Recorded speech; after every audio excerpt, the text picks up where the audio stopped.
What's up, Zach here. Today I got the New Balance Hesi Low. Another one of these New Balance basketball shoes. It reminds me a whole lot of some New Balance tennis shoes, and in very good ways. They are a little more minimalist shoes, but they do have the trappings of some more maximalist shoes, especially under the hood.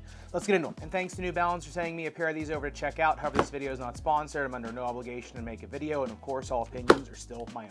Now, the uppers of the Hesi Low, at least in this colorway, actually have Velcro on them. You can customize them with little patches, which is pretty neat. The tongue has more, I guess you could say, micro and macro meshing. You can see the holes underneath of the tongue. Even though it is pretty padded, more padded than a lot of other shoes in its class, it also has reinforcing on the runner's knot lace line as well as the forefoot to give the shoe, pretty just, stout support on both ends of that lace line. And it's also reinforced with this thicker but really soft felting, and that goes all the way around the toe box. If you look at that on the upper durability test, 10-second ties grit sandpaper, the burr just barely starts to show the meshing underneath of it. So I thought the burr was gonna rip right through it like it does some other felting. However, I think if you keep this on an indoor court, I don't think the friction gets high enough on this to really do too much damage. So I think on indoor courts, I think these are okay. Even carpet though, might start to rub through this, and of course outdoor courts will. Now, if you look at these on the breathability test, I thought they might heat up a little bit more just because there is a lot of padding in there. However, they only heated up 109.3 degrees, which isn't super elite, but it's also not bad either. But if you look at the airflow mapping, the fog actually starts coming out of the forefoot before it starts coming out of the tongue. Even though the tongue looks more porous, the forefoot, the material is just thinner, so the fog just has, and the air, I should say, just has less distance to travel to get out of the shoe. Even though the tongue does start to breathe after a little bit, it's really the forefoot of the shoe that is doing most of the work and expelling all that heat and air. So for a shoe that has more minimalist looking uppers, I don't know, I mean, they still provide enough protection, enough breathability that I think that pretty nice. Now, what I like the most about these, I know this is this is just me, is that they use stitched in rubber for an external heel counter. And I think that's pretty cool because, number one, you are still getting an internal heel counter as well, a plastic one. But on the outside, you're getting support, but also some malleability. I mean, rubber is strong, but it also moves. So I think it's pretty interesting that you're getting just a little bit of a different material around the heel counter. Now, that being said, that heel counter goes very, very low. It looks like the Nike Court Posit, the retros that just re-released, how that heel counter gets really low. Now, that is very good for movement, but you do want to use the runner's knot in these so that you don't get any heel slippage. As long as you do use the runner's knot in these, I found very mild to no heel slippage, at least for my foot. One thing I do not like about the Hesi Low is their shoelaces. They are just a little bit thin, just not very stout. There might be somebody on this channel working on a suitable replacement, but that'll be for another video down the road. But if you do look at the midsole teardown of these, getting into the real kind of nuts and bolts of these, you do get a pretty stout shank for how minimalist this shoe looks. Now, you do just have one giant bed of fuel cell foam, which is New Balance's eTPU foam. They have been kind of putting more fresh foam into some of their shoes, doing some mixtures. This one is just one big slab, and it is, I mean, it's a smaller stack, so you are a little bit lower to the ground, but because that shank in there is so supportive, you also aren't bottoming your arch out, and it also will hold up a lower profile orthotic. I wouldn't be putting anything like really stout, like anything really bulky in the heel or any big custom orthotics in these, because you probably will start to slip out of them a little bit, but a lower profile orthotic I think should be okay with these. Now, if you look at this on the balance height test, 35 centimeters in the heel, and then 32.5 here in the forefoot. Obviously not the craziest bounce out of a shoe, pretty consistent, but I would say the thing that you're going to get the most from these shoes in terms of bounce or launch is the fact that they are a little bit lighter weight and that they have such a stiff shank. It's just a lot of cantilevering in a shoe that is very lightweight. I don't think the foam's going to be propelling you anywhere, but the shank and the weight of these should. And getting into the outsole tread, I was kind of wondering when someone was going to start doing this. This is a more wavy herringbone, except it's linear, right? It's not going across the shoe. It's going, axial to the shoe, which is done in a lot of tennis shoes to allow for sliding underneath of the big toe joint, whereas in basketball that also allows for a lot more grip going side to side and kind of cutting side to side. Now, I noticed with these, the grip was not elite. It was not bad either. It was more in the kind of that forgiving territory. If you got enough heat into them, you really did start to get some tack on them, but it did take some rubber warming. And to further illustrate that point, yeah, it's about 3 or 4 days after I did the initial recording of the review. I actually got a couple pieces of reclaimed hardwood from an old high school basketball court. And together with my friend who's a physics teacher, Kristen, we figured out at which degree of slope most shoes would start sliding, or at least start sliding a little bit. That was kind of the dividing line between good and bad shoes.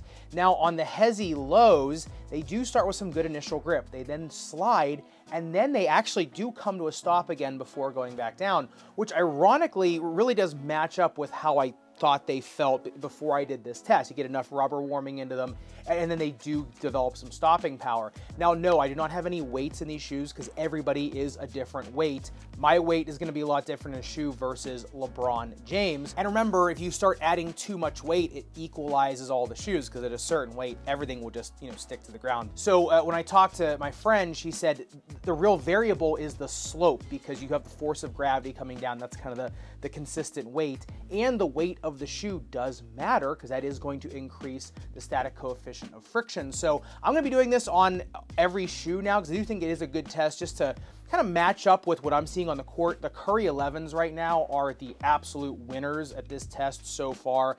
They are the best until proven otherwise. The LeBron 21s also are phenomenal, just a little bit of a shimmy. So I'm going to be trying to extrapolate, some conclusions based on, basketball, pickleball, tennis, running, the different sports. With running, you don't want too much grip, or you're going to, start increasing your braking forces. And same with basketball, you don't want something you have to peel up off the court. So I'd be looking for this test in further videos, but for right now, back to the video. On outdoor courts, they were great. To be honest, just like any New Balance tennis shoe is, usually their rubber on outdoor courts is fantastic, and really these are no different. I would say if you're someone that's moving side to side a lot, very shifty footwork, very light footwork, I think you're gonna really find a pleasant surprise in this tread. If you look at the speed ratio, they do come in at a 2.31. Like I said, the fuel cell foam is not a bounce house, but for how many degrees of freedom this heel counter allows you, and with the nice lockdown of these, in terms of quick, nimble, shifty footwork, I think you're gonna get a lot out of these, especially moving side to side. Now, if you look at these on the outsole durability test, 10 seconds, highest grit sandpaper, not even a millimeter of damage. The durometers were pretty similar. However, I would say this is a pretty uniform performing rubber on both indoor hardwood rubberized carpet as well as outdoor asphalt courts. I'd say these are fine for outdoor asphalt and concrete courts, as long as you don't mind kind of the lower stack of the fuel cell, as well as you don't drag too much on the felt. And getting into the fit of the Hesi Lows, they did fit pretty medium. I would say they're not super generous like some New Balance shoes are. I'd say a narrow medium foot can go true to size. A 2E can break these in true to size because the uppers are very malleable. It's going to take maybe a day or two to break them in. If you want to go up a half size, I think you can. Make sure you use the runner's knot. You start going up one size on these, that's when you're gonna start to run into really bad heel slippage issues. So I'd say try to get as close to true to size as possible. If you are a 4E, if New Balance does make these in a 2E or 4E, just get your standard size. And if New Balance is gonna start making these in a 2E or 4E, if for a 2E, then just get your standard size in the 2E, and I think you should be just fine. Sometimes I'll look at New Balance's website and they'll have the wide version. Sometimes they won't. I think it just kind of depends on stock. Now, in terms of the snake bitten foot or any lumps and bumps you might have, these are pretty low to the ground, and fuel cell is okay with shock absorption. But I'd say with a low profile orthotic, they're gonna be okay. But anything like real snake bitten on your foot, or really anything you're trying to protect, the Fresh Foam BB, as well as the two-way V4, or even the two-way V3 in the heel specifically, is gonna be a lot better. That might be where you wanna go. However, if you're kind of free of those lumps and bumps, I think you should be just fine, especially on indoor hardwood or rubberized. And talking about the playability of the Hesi Lows, I kind of alluded to it before, but it is a very bottom light feeling shoe. The rubber is pretty light, as well the fuel cell. Fuel cell is a very light foam, so it does feel very agile, very just kind of cloud-like underfoot, right? You just feel like you're kind of floating around the court.